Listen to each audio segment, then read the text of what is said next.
Boris Johnson, who they bring on CNN as if he shouldn't be completely discredited and imprisoned for what he has done. He is responsible for the death of around 1 million Ukrainians. That's what I heard from Scott Ritter when they was like, bro, the death count, we looking near 1 million at this point. And that's because of Boris Johnson, who killed peace negotiations. Prime Minister of the UK, Boris Johnson. Prime Minister Johnson, you've been to Ukraine 3 times. Good afternoon. Good afternoon, sir. You've been to Ukraine 3 times since leaving office. What is your assessment of this renewed Russian offensive? And do you think this new flow of military aid will be enough for Ukraine to push back? Why would anyone bring on Boris Johnson without the main question, the follow-up question, and then the follow-up question after that being about the fact that you tank a peace deal, which would have led Ukraine in a stronger position where they are right now? Putin, after all the trespasses, after everything the West has done, said our negotiation is over. Like, bro, we dictating what the fuck's going on, and that wouldn't be the case if Boris Johnson took that peace deal. So why is that not question number 1, 2, and 3? Instead, you take this guy who has no credibility on this issue, as far as I'm concerned, should be rotting in prison, and you ask him about his situation in Ukraine. This is why I say we are the most propagandized country. This segment is absurd at face value, and it gets worse when you actually hear what Boris Johnson actually says. Well, this was inevitable, and yes, I'm confident that the Ukrainians now have the money flowing through to enable them to push back very well. They've got to have permission, of course, to be able to attack the Russian forces as they mass within Russia itself. And I was very interested to hear what Secretary Blinken said about that. I should say, by the way, how grateful I am as a supporter of Ukraine to America for the $61 billion. It will make a huge difference, as your show has rightly been. The warmongers are laughing at us, my friends. Every time you see these Zelensky people saying this, Boris Johnson saying this, just know they are laughing at us. Thank you, Americans, for bankrupting yourself so we can get rich, get our donors rich for our never-ending war scheme. I am, as a supporter of Ukraine, to America for the $61 billion. It will make a huge difference, as your show has rightly been saying. Unfortunately, it hasn't been able to make a big difference yet, but I've no doubt that it will. In the meantime, we were just discussing on your show. I had to stop it there because Boris Johnson, he literally gives up the game there. I apologize for the mute there, but he said, "Yeah, I know we gave all this money to Ukraine, but it hasn't really done anything yet. But I'm sure that we continue to fund them, the war will change." I need you guys to answer the question that even someone like Vivek Ramaswamy posed. How can another few hundred billion dollars, how does that change? How does that affect the war when the first few $100 billion did not? How will giving Ukraine another $100 billion change the war? They don't have an answer. It's a money laundering scheme. Sorry, anyway, let me continue. What can be done to help the Ukrainians more urgently? Put the pressure on Putin with the $330 billion worth of Russian assets that are frozen outside Russia.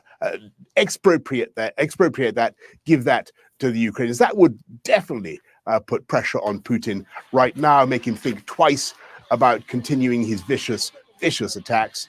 And the other thing I'd say is do something about Crimea. Give the Ukrainians more stuff with which to imperil Putin's positions in Crimea. That's what needs to happen. As a conservative, how frustrating was it for you to watch the conservatives here in the United States in the Congress delay this delivery of this aid and in some cases completely oppose it? Well, you know, the conservatives were a broad church, and I understand people's feelings about, America has always had a strain of isolationism, but I would just say to all my fellow conservatives in the US, look, don't forget that for a tiny proportion of the annual US defense budget, supporting the Ukrainians in their fight against a completely illegal, criminal, cruel invasion, you are helping them to stabilize and pacify the whole Euro-Atlantic area. Because if Putin wins in Ukraine, believe me, he'll come again for the Baltic states, for Georgia, for all the areas around the old Soviet Union that he wants to rebuild. So this is an absolutely unhinged lie that the establishment keeps repeating over and over again, when Putin and Russian officials say, no, this is about stopping NATO advancement, demilitarizing Ukraine, ending the political dominance of the Azov Banderite neo-Nazi ideology in Ukraine.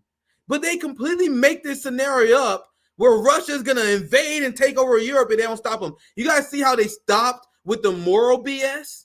He tried to sprinkle a little bit on it, because you have the genocide in Gaza that all these people support. Because at first it said, we need to send all this money to Ukraine because we got to oppose war crimes. We got to oppose illegal wars.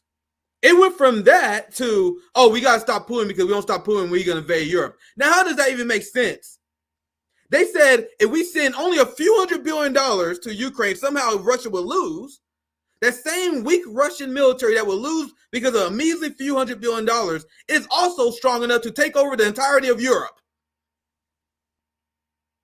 Do you guys understand how these things don't make sense? What's popping, Lee? I see you in the background. Give me a thumbs up whenever you're ready. You know, we just spitball in the beginning here. Let's introduce our powerful guest. I think we heard enough of Boris Johnson here.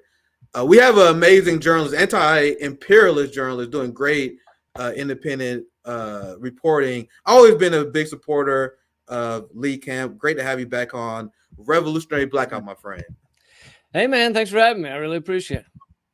Yeah, absolutely. I want to get your opinion on this in general, because Boris Johnson, the West, continue to fund Ukraine, because we got so much to talk about in a very short amount of time. I just want to get your general thoughts on this, because you have Mike Johnson and the Republican Party teaming up with the Uniparty to fund all these weapons to Ukraine, even though they have no strategy to win. And I just want to get your general thoughts on the West strategy and why people are still falling for this as we get started.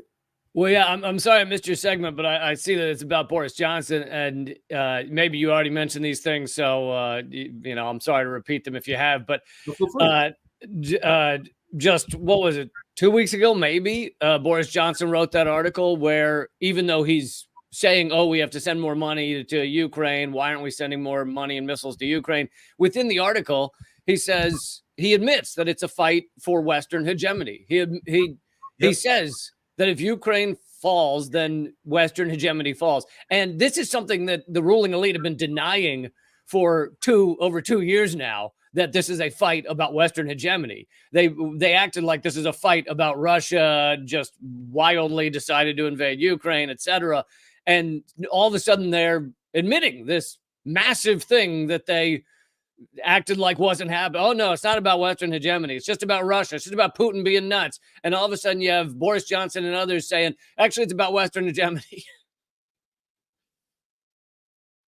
They're so shameless in how they change their talking about. That's a great point. And I was mentioning earlier, you have the hypocrisy, the double speak, where they talk about Russia is extremely weak. They do these stories about how the Russian military was exposed, how Putin was incompetent, how Putin miscalculated. But at the same time, if we don't send one more aid package, he would be this much closer to taking over Europe. You guys see how they say things that generally don't make any sense? Yeah, they want it both ways. They want it to be Russia's so weak, they're going to fall any minute, and Russia's so strong, they're going to take over Europe. Yeah, they absolutely are trying to get it both ways, because it's all a lie. They knew Russia was too powerful from the beginning to lose to Ukraine, but they were hoping that this would, really two things, that this would weaken Russia by just dwindling the resources, which is one of the main reasons they stay in Ukraine right now. And the other big thing was they were hoping that the sanctions would be really crushing to Russia. And they got some of what they wanted. The Western ruling elite, parasitic, vampiric douchebags. They got some of what they wanted in that Russia has been separated from Europe, the economically and energy, and the Nord Stream blown up. So they did get some of what they wanted, but most of the sanctions have backfired. Russia seems largely stronger than it had before and has gone running into the arms of China, which from a U.S. imperial standpoint is a terrible thing.